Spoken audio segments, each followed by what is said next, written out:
Hi, everyone. This is Amy Poehler. Welcome to another episode of Good Hang. We have the great Ike Barinholtz joining us today. Ike is a hilarious, warm, funny mountain of a man that I met back in Chicago many years ago, and I work with him on the movie Sisters. You might know him from the Mindy Project. We did a satirical podcast together called The Chris Chapman Do-Over, where he played a podcast host that, is not great. He wasn't great, but he was trying his best.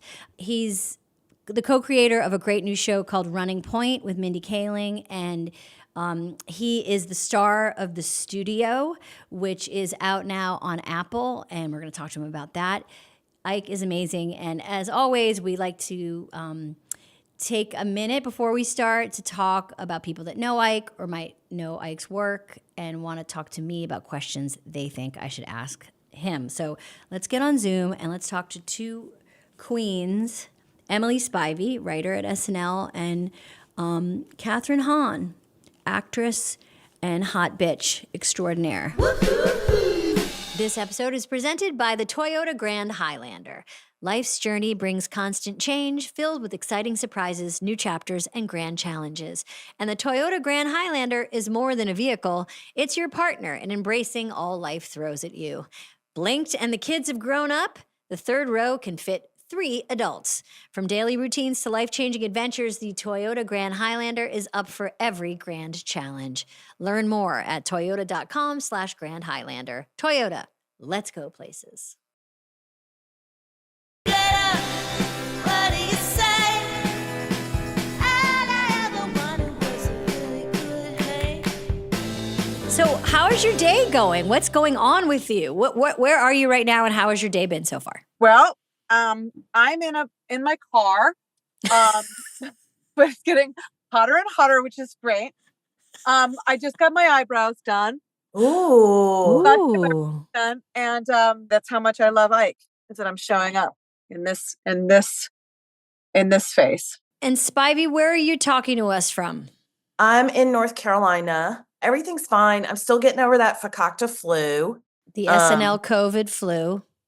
Right. The scourge that we all got at the plaza. I blame Lin-Manuel Miranda. I feel like he was patient zero. Because everywhere I went, I saw him. All right. Well, we'll get to Ike because you both have worked with him in various ways. And I'm going to talk to him and interview him in just a few minutes. He's going to be so happy, by the way, that you did this. So thank you. What I love is his enthusiasm, the way he falls in love with the project and just has its back from the beginning. Like, I just love how he is so freaking loyal and faithful to the thing that he's doing, that it really inspires everybody else to be as enthusiastic. Also, he never lets the ball drop in any conversation. Like, if it's an awkward table, he will keep it up. Like, the vibration is very high with Ike Barinholtz. It's a very high vibration human being, I think. Whenever I've worked with him and he played a character on a show that I did, he was the biggest cheerleader, just a positive joy bomb all the time, brought so much to the role, helped really develop this character, and then was completely so supportive and positive the whole time, showed up for every event, just an absolute gentleman, funny joy bomb. I mean, what a delight. And I thank him for that, because that was a show that I had created and was running, and he really helped with my confidence. Like I would find myself going, "Oh, thank God Ike's going to be there today." Like, okay, good. Ike be fucking God. You're God among men. Hansi, by the way, if you have in any way turned off your AC, feel free to turn it on. Oh, thank you so much. What if you just see me just slump to the side? And then you see the roof. Just the roof. And Poehler and I are trying to guess which parking structure you're in. God, what structure is she in? Just the sun beating down from above. LA, baby. There it is. LA's so bright. LA is too bright. Yeah, we're just using context clues from her window to try to figure out where she is. Where is she? God, is that a Vaughn's? No, it's a Gelston's. I mean, I first was really introduced to him, and I know he had such a huge body of work before this, but was on your podcast, Amy, that character that he played on with Dr. Sheila was so freaking brilliant, like so dropped in. I really dig it. I also dig his height and his father. Yes, his height and his father. He's a tall gentleman, and he also has a dad who is new to the biz that we're going to talk about today. I just want to clarify, you're talking about a show called The Chris Chapman Do-Over, which is on Odyssey, a podcast that we produced, as well as a great podcast that Emily Spivey is the star of called Women Talking About Murder. And they were both with the great Liz Kukowski, and Liz and I also made The Chris Chapman Do-Over with our producer Jenna here. And those are two great examples of like our love of podcasts and us trying to do comedic versions of styles that we love. And in the one that Ike did, Ike plays one of those guys who can't get it right. And so he has to keep apologizing for the thing he said the week before. And Ike was so good at playing a guy who was trying to learn from his mistakes, but who had hot takes and he had to say them. So good. Such a good character. Okay, so the last question I'll ask and let you guys go, thank you so much for this, is I'm talking to Ike, and what do you think I should ask him? How are his girls? How is it being a girl dad? And because that's something I really always admired too, is the fact, because he has 3 girls, right? 3 girls, yes. And they're which so I think sweet. is so cute. Yes, him and his wife Erica are awesome and awesome parents. And yeah, Spivey, you and I have boys, so Yeah. it feels very different. Well, yeah, I thank God I had a boy. If I had a girl, I'd be completely like half crazy. I wouldn't know what to do. I'm sure you know this, but I would love to know what in the birth order in his family where he falls and how that influenced him as a comedian and where that all started from for him. Wait, what is everyone's birth order on this call? Where are you and your fam? I'm oldest and of 3, and I have 2 younger brothers. I'm the oldest, and then I have a younger sister, but people think that I'm the youngest a lot because my sister is so responsible and seems like an adult, and I guess I don't seem like that. Amy, you always seem like the oldest in your family. I am the oldest, so I have to say, because I am, I'm older than my parents. Which is I know weird. that's what people don't realize about Poehler. don't know. She's weirdly older. I'm weirdly older than my than parents. both her parents. But Ike is the oldest in his family. I know that, and his younger brother is also an actor. So it's just 2 brothers, and his dad. And now his dad. That's something I would love to hear about what that is. And also, I feel like they all live here, so he has these huge Sunday dinners with everybody all the time, and it just feels so wholesome over there. That just kind of like a Sunday roast with all your relatives coming over. Sounds like, I mean, it's so far from what my Sundays. My family's spread out all over the country, but I always feel like a tenderness towards that. It feels really sweet. I love a man who likes to eat. I don't trust a man who doesn't eat. It's weird. No, it's weird. Neither. Okay, well, have fun talking to Ike. I can't wait to hear it. Thanks, and I can't wait to have you guys on this too, and so that we get to talk well about you behind your backs too. So, okay, love y'all. Bye. Miss you. Bye. All right, love you guys. Good to see you, Han. Before I pass out, I can't leave. And then, oh no, there she goes. Oh, no, she wowed. Oh no. Wait, Ike, look at the fake food? Fake food. This is all my personal collection. You are one of the great collectors of fake food in North America. Wait, this is the fake food. This is fake food for my house. Oh my God. Look at the garlic. Fake garlic. I'm obsessed with this tiny Nutri-Grain. Can I have one? Oh, really? Why don't you open it up? Wow, there's actually a... There's a weird Japanese Nutri-Grain thing in there. I can't prove this, but I feel that the people who make these are perverts. You know, I mean, there's something mildly perverted about it in a good way. Oh, you know what? Can we talk about that? You know that we have a theory that there's a difference between pervert and creep. Oh, yeah. Yeah. Perverts can be great. Agree. Some of our greatest Americans have been perverts. FDR, hands down the best president. Huge pervert. This is exactly why I wanted you here. We've got Ike Barinholtz, and we're off to the races.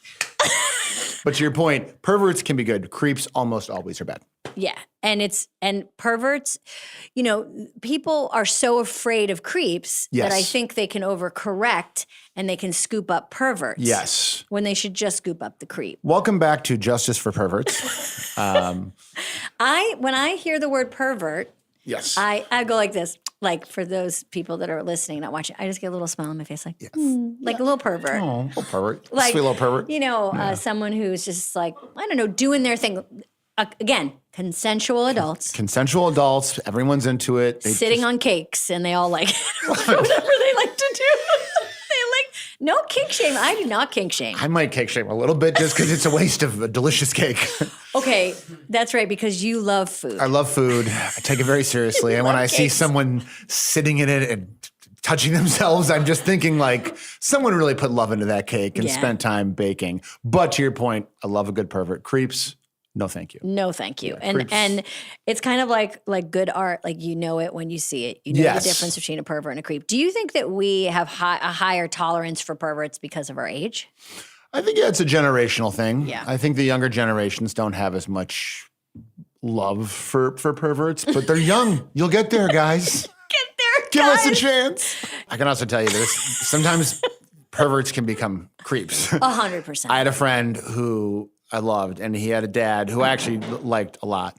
But I remember going to their house as a kid, and the dad had Playboys in the bathroom. And I was like, amazing. This is the greatest thing in the world. And then his parents got divorced, and then the next time I went over there, he had Hustler under there. It's getting and worse. then you're like, ugh. Because Playboy, you're like, when you're a 8-year-old boy, you're like, this is great. Hustler, you're like, that's pee. Yeah, We're that's talking not- about pee now, which is not great for a young man.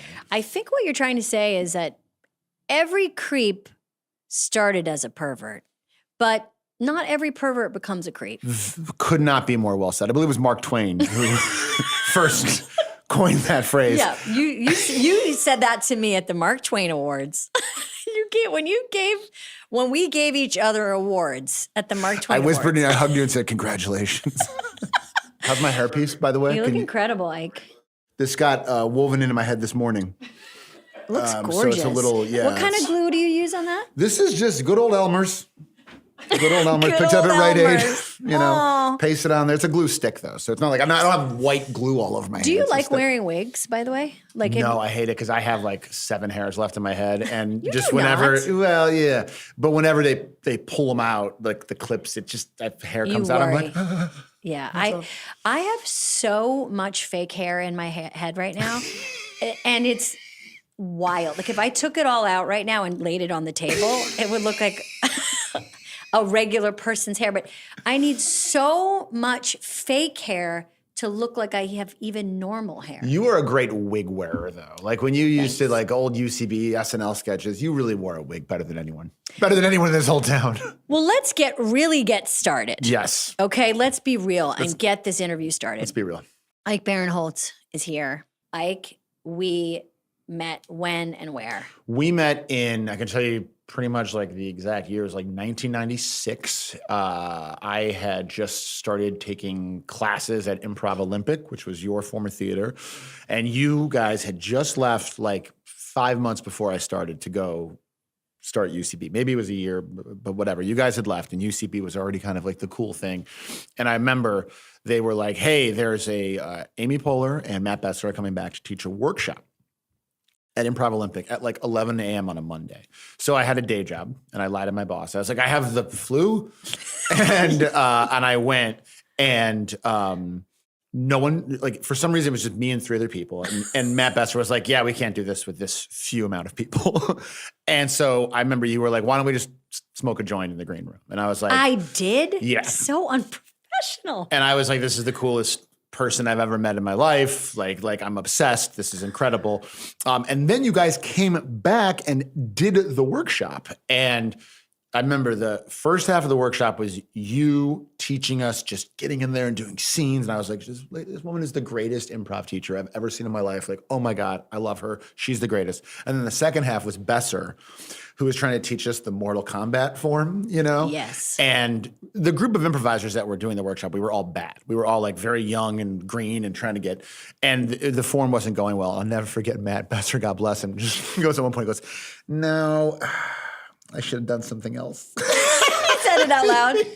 That's never a good sign when your teacher says out loud. Yes. But I was still like, it was such an amazing memory for me because it was really when I first immersed myself in our world. And it was always cool. And then whenever like, you know, I'd be at a friend's house watching Conan and you would like come up and do a bit, I'd be like, hey, she taught us a workshop, smoked a joint with her. Oh my God. So, Ike, yeah. how you started when you were 18? I was 18. Yeah, I went to college for a year at Boston University and just did not enjoy it, was not going to class, was very distracted. And I knew I wasn't going to go back. And I knew I was being drawn to acting. And I went to go randomly see the Improv Olympics 10th anniversary show. And I believe you guys shot a video. Yeah. And I was just blown away by seeing you guys, saw McKay for the first time. Tim Meadows specifically was so funny in that show that I was like, I am signing up for classes tomorrow. So that was kind of my journey from college into the improv scene. Do you ever think about finishing college? I am going to try to enroll. Have you seen the film Back to School with Rodney Dangerfield? I'm going to try to do that. No, I you know what? That is something that like, I don't know if it is for everyone. Yeah. You know what I mean? I think college used to be, at least when I was there, it was a thing where everyone went and it was just a fait accompli that you would go to college, you would get a job, and that's how it would work. And I think that's changed a little bit. Yeah. And to me, I'm just kind of like, yeah, it's never something I was like longing for. Yeah. You know? I mean, I just find your brain so huge. You're a super, super smart guy. I mean, we'll get to it, but you basically won. I mean, you won Jeopardy. I won Celebrity Jeopardy. And then That's true. I went on regular Jeopardy and I did win. You won a little. regular Jeopardy. Yes. So when you were first in Chicago, and by the way, I'm wearing Chicago balls for you. Like my heart is melting. It's just beautiful. And that's like a vintage one, but it's This is a nice. vintage one. It's really good. Yeah. That Dave Stassen would go wild. We love Dave Stassen. We love Dave Stassen, Your folks. writing partner, co-creator Wonderful with man. you of Running Point. Yes. Great show that's coming out. Or out. It's out. It's out with Kate Hudson, Mindy Kaling also producing on that. And you guys are huge basketball fans. Yes. We've talked a lot about basketball. Can we talk about the Bulls? Yeah. And I mean, no, I don't know where to start, but the current Bulls or the great Bulls of my youth? Because I will say this, growing up in Chicago in the 90s was so remarkable that I am so fortunate that I've inoculated myself from any sports pain, right? Meaning that the Bulls have been terrible now for a while. It's the worst, it's the lowest point for Chicago sports. Across the board, every team is terrible. And I want them to do well, but I don't live and die by it because I had so much of a run in the 90s that I'm not like, oh, even if the Cubs went to the World Series this year and they lost, I wouldn't be like, damn it. I feel like the 90s gave me such a wonderful joy that I still hold on to it, and I'm able to watch sports with a very healthy approach to it. do you remember the first time you saw Michael Jordan, and did you ever meet Michael Jordan? Yes and yes. First time I saw him live, well, I went to a Bulls game before he was on the team, when it was all Orlando Woolridge. I saw him his second season before he got hurt. Or his third season after he came back for the first time, and it was crazy. It was such a phenomenon, and like especially in Chicago before he really blew up.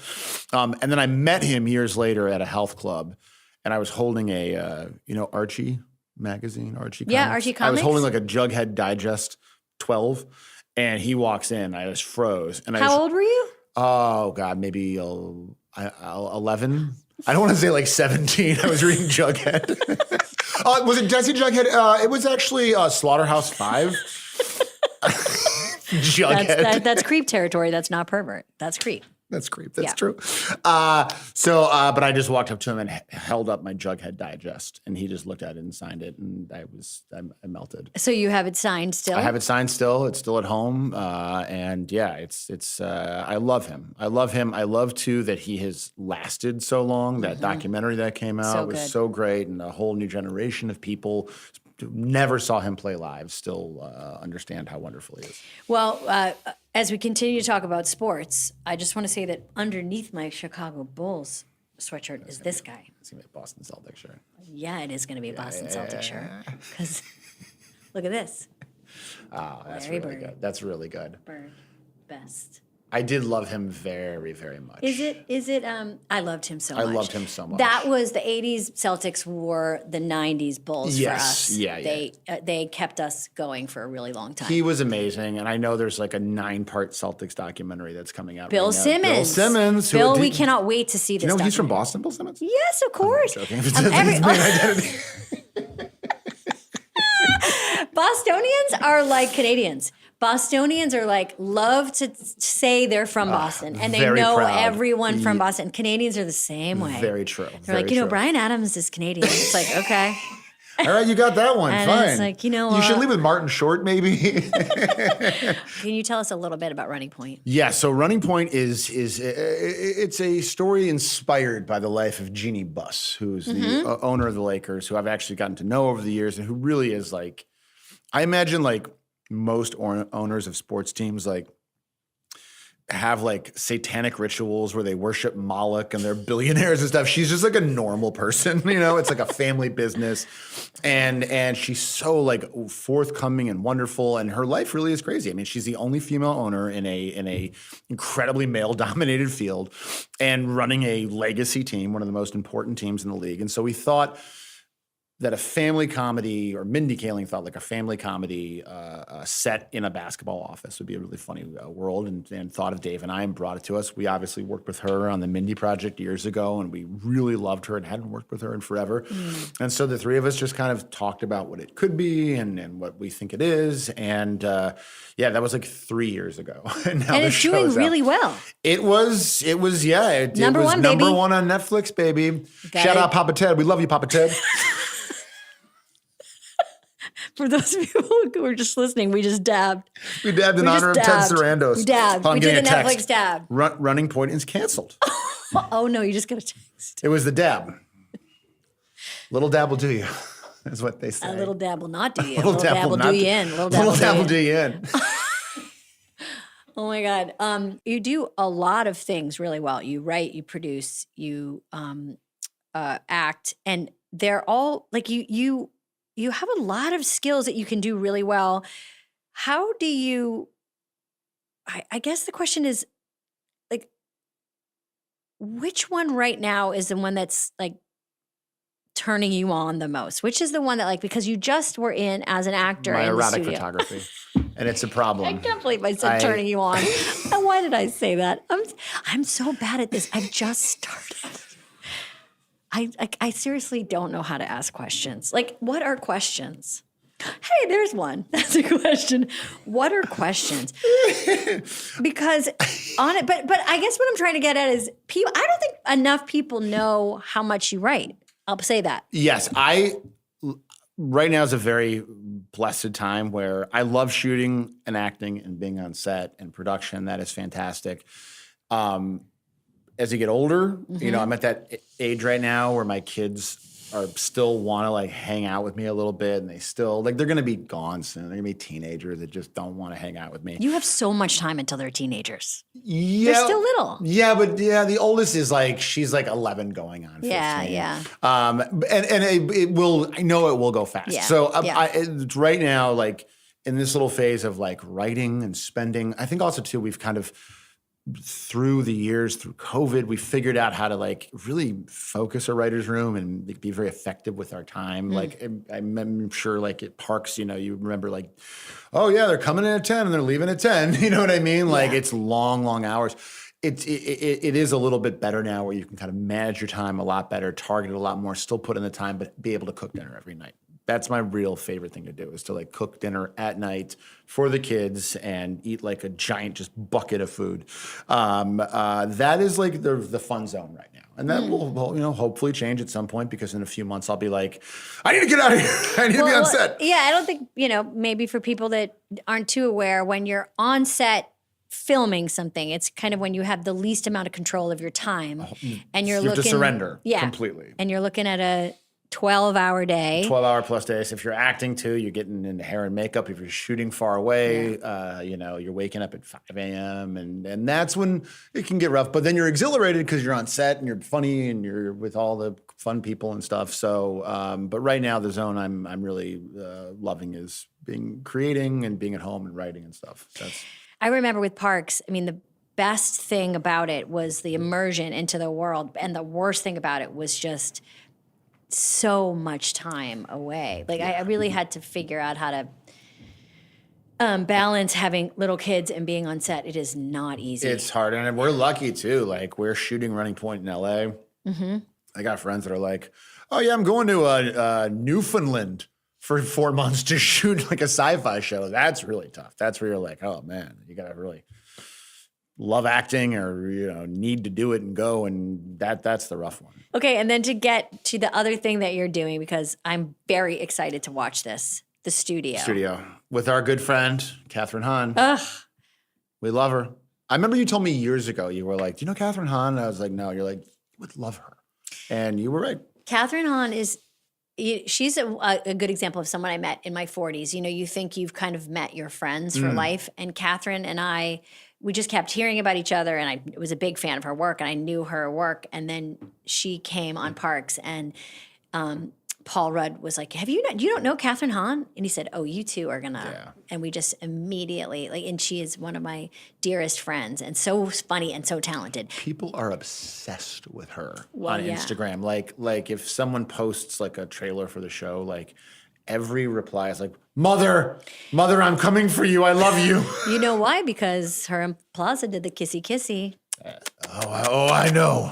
They did a little bit of witches, kissy kissy witches, and the original show was called Kissy Kissy Witches. Like, the original show was. It was like. I'm doing a show where me and another wizard kiss, and I don't think Wizard Kiss. Wizard Kiss actually does sound like a pristine show. Who would be the guy that we would like to see you kiss in Wizard Kiss? Do you remember Bull from Night Court? Richard Mull.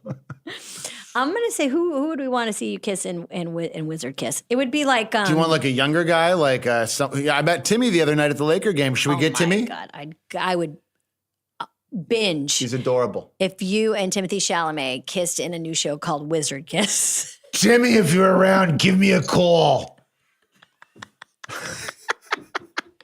And it's like, you guys are casting spells, and every once in a while you go. Critics are like, this is the worst show ever. It's the end of peak TV. It's over.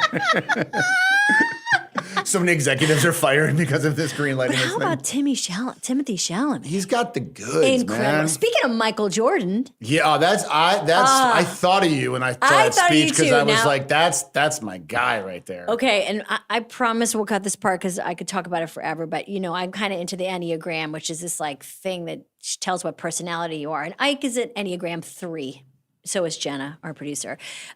So is Tina, so is Seth. Achiever, right? 3s are like, get it, win, yes, be the best. Yes. I would say that Timmy's speech is ultimate Enneagram 3 energy. He recently gave a speech at the SAG Awards where he basically said, I want to be the greatest. Yeah. I loved it. I loved it. And I love that too. He wasn't like, I want to be the greatest, like Brando. He's like, no, I want to be like Michael Jordan and Michael Phelps. And like, Viola Davis. Yes. Yeah. It wasn't just to acting. It was this whole spectrum of things. Yeah, no, he's got the goods, man. He's making mustaches great again. He really is. I saw him at the Laker game. He had a beautiful mustache. He looked great. Who grows a great mustache? Henry Cavill. Yeah. That thing is incredible. Yeah. Yeah. It's like thick and strong. Mine is not great. Mine looks like a guy that like is killed very early on by Liam Neeson in one of the Taken films. That's like, I don't know what are you, like that. It's like thin and wispy, and I will grow it out sometimes. and like no one likes it. It's not. It's.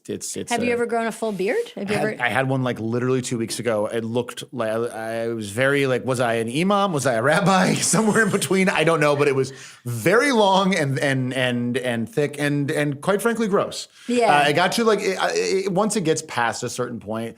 Once you're dealing with what's that smell? Oh, I had cereal. Like you know what I mean? It's so disgusting. So yeah, so I shaved it, and then my daughters were like, "We missed the beard." Oh, and I'm they like, liked "Too it? bad." Yeah. Did Erica like it, your wife? I think at first it was kind of like, "Oh, this is nice." She's like, oh, there's a stranger in the house. She was like, oh no, don't we do a chase whole me. scenario. Don't chase me. Don't chase me.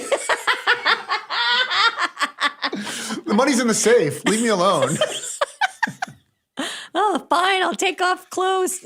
Fine. For every 5 minutes, she says some long, complicated thing. For every 5 minutes, I don't tell you the code to the safe. I'll take off I'll one take off article of one clothing. article of clothing. Bearded man that doesn't live here. That's not my husband. And you're like, wait, what's the rule? Let's just watch TV. Come on.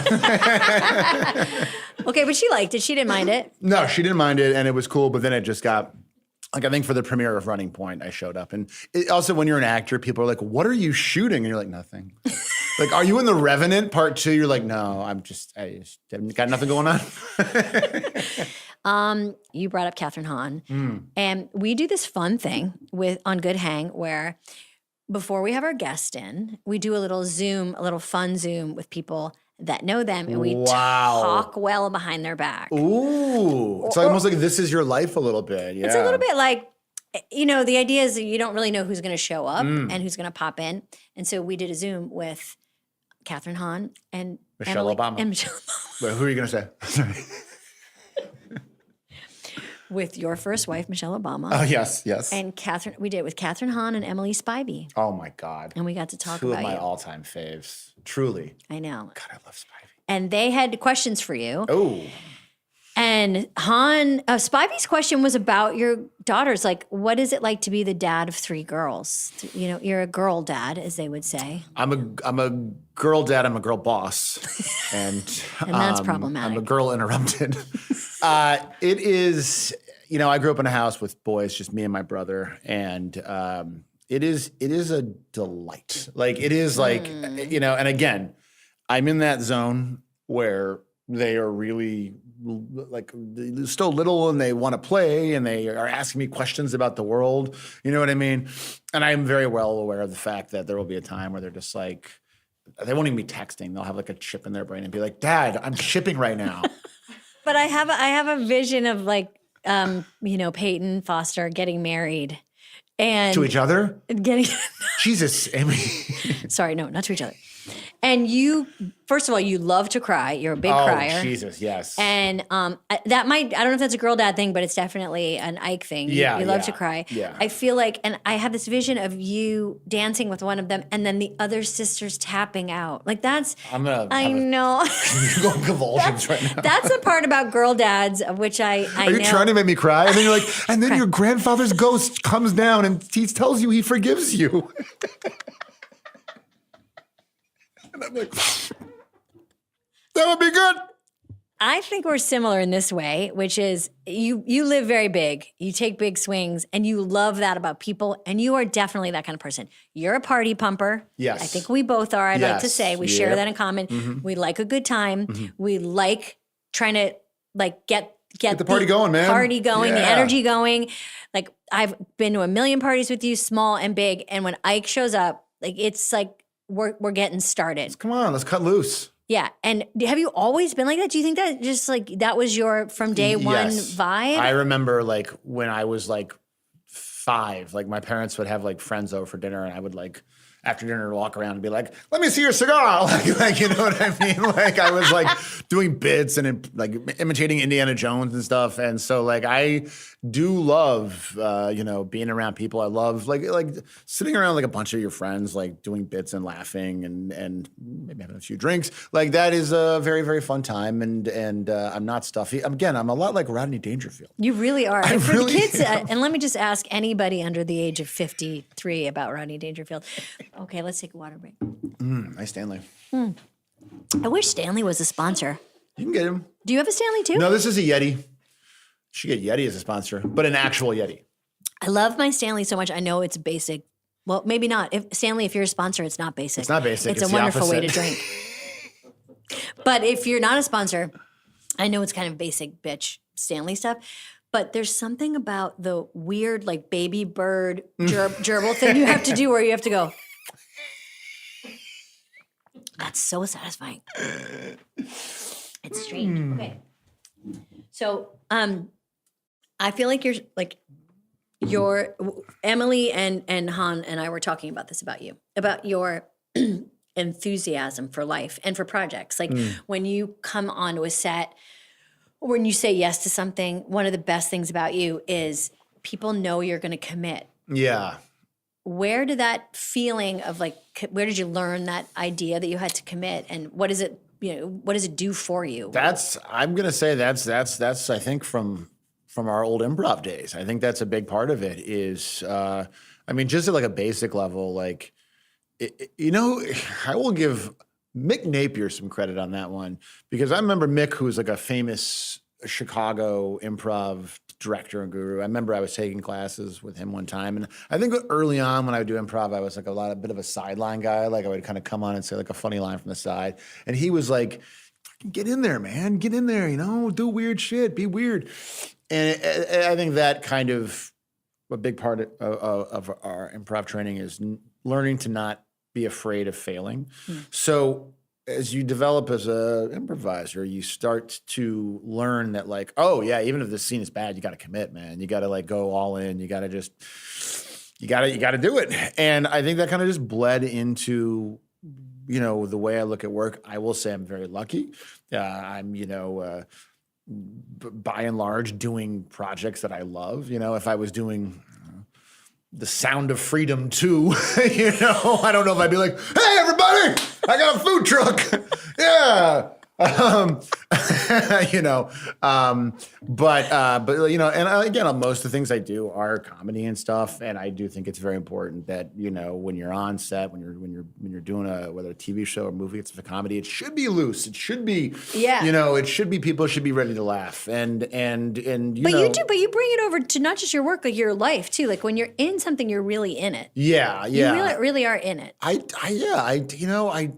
it's just because I'm lucky that people I'm hanging out with, they're like, our friends are great friends. The people we know are wonderful people. And so I don't know. It feels like, I think we're only here for a couple minutes, and it's good just to kind of throw it all out there. You know what I mean? It's a good lesson to learn early. I always try to tell my kids this too. Like if you can get past the fear of being cool, like you said, yes. or failing or being cool. Yeah. The coolest people are the people that are like, take the biggest swings and go for it, and just kind of, it's a hard lesson to learn, to just get over being embarrassed, but you don't mind being embarrassed. You also have to go through, I think, a lot of embarrassing things. Like, you know what I mean? Like I shit my pants on the L one time, you know what I mean? And like, it was a nightmare. Like I've been in countless bad improv scenes and movies that didn't work, and episodes of TV that were just like, what? You know what I mean? Like I've tripped at an airport, like, you know what I mean? Like all these things I think add up and kind of, they give you metal, I think. People probably know who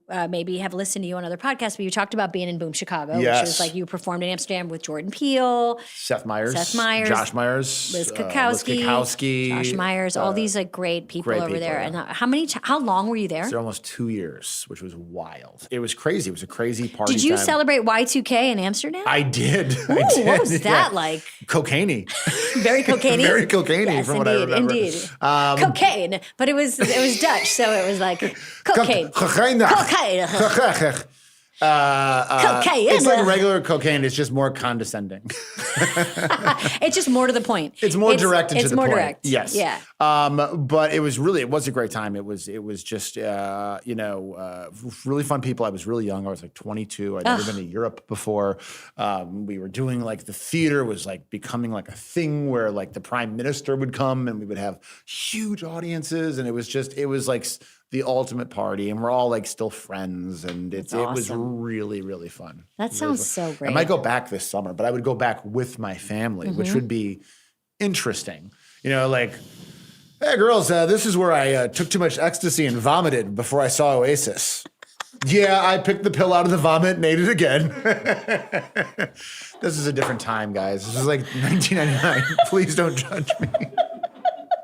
This is before you could get another pill. You only had one. You I had to get won. it out. Money wasn't on Are trees. you going to see Oasis again? Do you want to? I would like to see Oasis. Do you again. think that Oasis? I'm curious if Oasis will they tour? Are they going to make it to the thing? I think they will make it. They seem to have like They're pumped? I think they're pumped, and I think they need the money very bad. There's an amazing clip, if you can find it, of Liam Gallagher making a little cup of tea, and he's just like, back in the day, I had 4 people doing this for me. I had one person holding the cup, the other person putting the bag in, the other person getting the water, the other person handing it to me. Now I have to do this fucking shite by myself. That's why there's no more rock stars. It's really a good little clip. But yeah, no, I'll see Oasis. Like I'm a 90s boy. Me and, too. They were so fucking cool. So when they came cool, out. and Yeah. those brothers fighting all the time. so So fun, cool. so fun. That was when you could just be like, maybe I'll show up, maybe I won't. Yeah. And I guess you can do that now still, but it just feels more. You'll just get sued more. Yeah, But if you walk a back show. then, people would go, "Hey, come on!" Yeah, and then yeah. Oh man, it sucks. But I had a great night anyways. Still saw Sebadoh. They rocked. Sebadoh. Oh my god, it's such a deep cut. I love your family.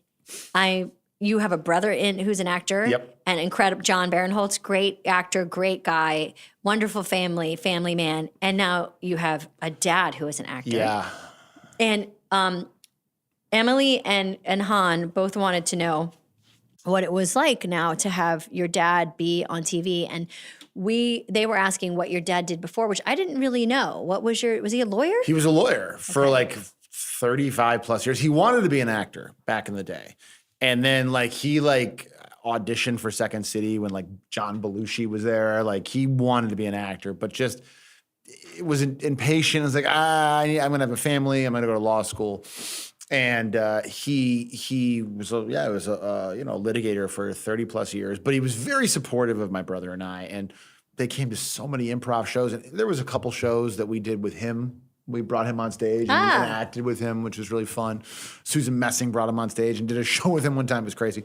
But yeah, he always had this kind of little passion. And I remember 5 years ago, he was like, I'm going to retire and I don't know what to do. And, blah, blah, blah. And I remember thinking move to LA and, maybe you could, I don't know, get a line on a show or something, or, I'll put you in stuff if I can. And long story short, a year after that, a friend of a friend is like, hey, would your dad put himself on tape? We're trying to do a new hybrid show where they need a judge, and it sounded insane, low stakes. I was like, yeah, sure, cool. And so they called him, and my brother and I put him on tape. And I remember filming him and looking at John and being like, It's pretty good. he's a good read. He gave a nice little performance. So we sent in the tape, and an hour later, a friend of mine is like, hey, I'm producing the show. I'm going to cast your dad. Oh. And that show was Jury Duty. So it comes out and it's a huge hit, and he's recognized everywhere he goes now. And God bless him. He loves it's his dream. He's so living his best life, and he's in Running Point. He's in the studio. He was in The Accountant Part 2 with Ben Affleck. Oh my God. Yeah, no, he's a working Los Angeles actor, and it's amazing. And it's even when there's times where you're if I'm cooking dinner on Sunday at 4:00 and I got the stove, I got 4 burners going, and he'll come up and be like, hey, remember, whenever you get a chance, if you could put me on tape for that thing. And you're like, okay. So then all of a sudden You're still filming your taping dad. him? Yeah. Okay. Yeah. I mean, So we got to talk. That's too much. You got to hand that over to somebody else. Yeah, and that someone else is not my mom. I'm not going to put her through that. Okay, so we did this podcast that was really fun because we did a bunch of satirical podcasts. Well, your pitch to me, which I was still the greatest pitch, is don't you want to improvise but not have to go on stage after 8 p.m.?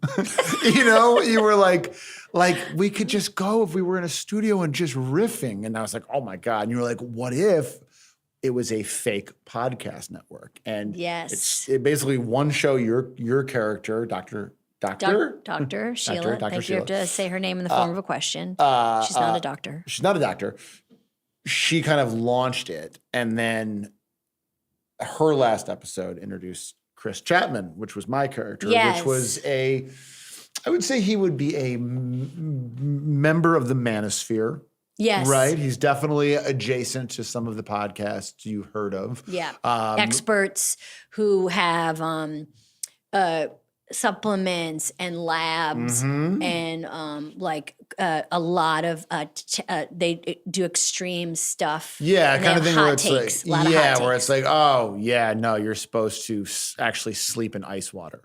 Like you're supposed to. I read that if you sleep for 8 hours encased in ice water, it will help your de-inflammation. It's the stuff. Or even more, they're like, it'll help with your menopause. That's what they say. And you're like, oh, okay. Oh, I'll give that a shot. Okay. But yeah, misinformed, confident. You were incredible at talking extemporaneously as that kind of person. Because like I said from the beginning, when we started, and Liz Kukowski, the co-creator, and I would laugh, we would just say, like, look at Ike go. You are able to talk about subjects and go very deep about the conspiracy theories around them. And sometimes I don't know where you left, where Chris Chapman and Ike, there was some blurry lines. Definitely. There were some blurry lines. They came to me with an idea and they said, we know the effect you have on our society. We know how significant you are. We want you back. And they said, the one thing we are worried about, we're worried that no women will listen to the show. So they said, you want to do the show? You need to get 1% at least female listenership, right? The character of Chris Chapman is feeling like the world is, moving too fast, and he's trying to catch up and trying to apologize for stuff that he got wrong. And then when he apologizes, he gets it wrong again. He gets it wrong again. And I think there is a big part of me like that. Like a lot of the guys that he's inspired by, I think there's a part of a lot of dudes who there's a component of that where you're like, yeah, I like to smoke weed and like to, talk about like, oh, fuck who shot JFK. I want to know who shot RFK. You know what I mean? Like that's like, there's a part of that. Yeah. Now I think all that is kind of gone and it's been replaced by just. Well, I think it's always interesting. And this is men and women. I think we both share this, which is, I think it's very funny when people act like experts, super experts. Yes. And then go, hey, I'm just a guy. I'm just a guy. I'm just a guy, man. I'm just a comedian. And it's like, no. You just told us about how to perform a heart transplant. Yeah. Or You whatever own that it now is. a little bit. But you can't buy you that just back. said it. Yeah. But now it's like, but you know what? Hey, man, what do I know? I'm just a dumbass. I just got a lot of hot takes. Yeah. And I'm just a dumbass. And I would say also with women, women are asked to also give tons of supportive advice and life advice in a way that if you missed it, you'd be like, well, I imagine they're a certified therapist, yes? And you look at them and you're like, oh no, they used to own a gym. It is a golden age for those types of people in all fields. Like when you go onto your Instagram algorithm or TikTok algorithm, you just see people that are just like, I'm here to tell you that if you eat oatmeal, you will literally die. And like, they're so confident. You're like, oh, I was going to have a bowl of oatmeal, but let me see what they're up to. And I like the ones that are like, and by the way, I'm the biggest sucker for this too. Yeah. Like I am the audience, but I like people that are like top 5 ways to, top 5 ways to forgive your partner. It's like, number 1, take a moment and realize they didn't mean to do what they did. Number 2, make a decision to forgive your partner. You're just like, you're listening. This is so good. And it's just, it's so surface level stuff. Or it's just so like, the only way to be happy is to choose to be happy and say to yourself, I'm a happy person. And you're like, yeah. Yes, you are right. It's so, but I am a sucker for, I love a list. I love a list. Yeah. Especially workout stuff too. Like I'm like, really? This is top 5 ways to do sit-ups without doing sit-ups. Yeah, sign me up. And then you see like a doctor comment and being like, I'm actually a spine doctor. You'll never walk again if you do this. And you're like, okay, what do I do But here? then you do research and the spine doctor like, is actually an actor who played a spine doctor on TV. And he added the word doctor. And if you look a little closely. His last name is Doctor? Yeah, it's Wait, his spelled name a is little John differently. Doctor. John Doctor. And yeah. One of the things we're doing on Good Hang is we're just kind of like figuring out, these conversations are an attempt to like feel fun and an escape from a lot of stuff. What do you do? Where do you go? What do you watch? Who do you listen to? What kind of video do you put on? What do you watch to laugh? One of the great things about having kids is you get to go back and you get to watch shows with them that you love. So I have gone through Seinfeld with my kids, and they loved Seinfeld. Really? They love it. They do? Who do they? They love everyone. They love everyone. They love JLD. The best. They love Kramer. They love Kramer's stand up. No, I'm joking. He's maniac. But they just love the show. They love the show. And then we started the Mindy Project, which they were very into. They got into The Office. Our next on the docket is a little show called Parks and Rec, which They're gonna love it. They're going to like freak out about. So going back and watching those, like watching 3 episodes of a sitcom that you have seen before but you love very much is like mother's milk to me. Like it's so nice, it's so relaxing. It just makes you laugh really hard and also just takes you back to that time. You know what I mean? Yeah. You instantly go back to like 2012 and you're like, what a different world, what a different time. So those are the main ones. But I also like, I love when I see like a totally new thing. I loved, you ever see the movie Bottoms? Yeah, so good. I loved that movie. So good. It reminded me of one of my all-time favorite comedies, a very big movie in our house, which happens to star one Amy Poehler, Hamlet 2. I'm not even kidding you, is like it is a Hamlet 2. Check it out. Masterpiece. It is one of the funniest movies ever made. I've seen it dozens of times. It's one of Eric and I's favorites. We always tell people about it. We're like, have you seen Hamlet 2? And they're like, what? Steve Coogan, the great Steve Coogan, literally one of the funniest men of all time, and you and a bunch of high schoolers, Catherine Keener. Yes. But Bottoms reminded me of that, and it came out of nowhere. I had never seen a lot of those people before. So when I see things like that, and then there is TikTok. There is. You do watch it? I do watch TikTok. You do. I do watch Instagram. Are you a secret TikTok person? I'm gonna once I learn how to do it. Who do you like on TikTok or Instagram? A lot of chefs, a lot of chef work. Do you like all that macho chef stuff where the guy like cooks in the woods and the meat? Yeah, there's those guys, but then there's the guys that are like shirtless and they're like kneading dough and like putting their face in the dough like it's like a butt. Like and you're like, it's like too much, guys. You're turning them out a little too much. Yeah.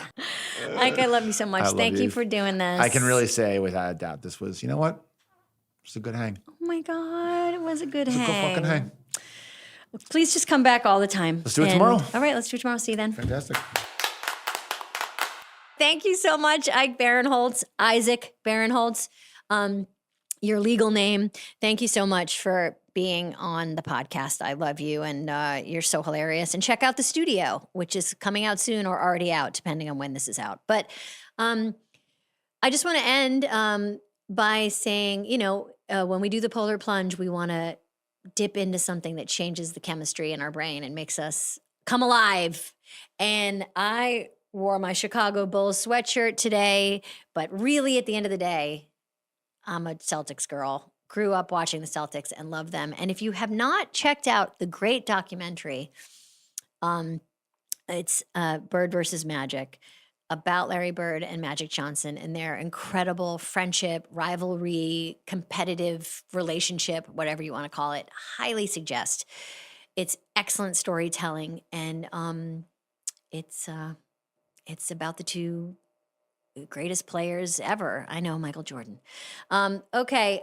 Thank you so much for listening to Good Hang. We love that you're here, and we'll catch you next time. You've been listening to Good Hang. The executive producers for this show are Bill Simmons, Jenna Weiss-Berman, and me, Amy Poehler. The show is produced by The Ringer and Paperkite. For The Ringer, production by Jack Wilson, Kat Spillane, Kaya McMullen, and Alea Zanaris. For Paperkite, production by Sam Green, Joel Lovell, and Jenna Weiss-Berman. Original music by Amy Miles.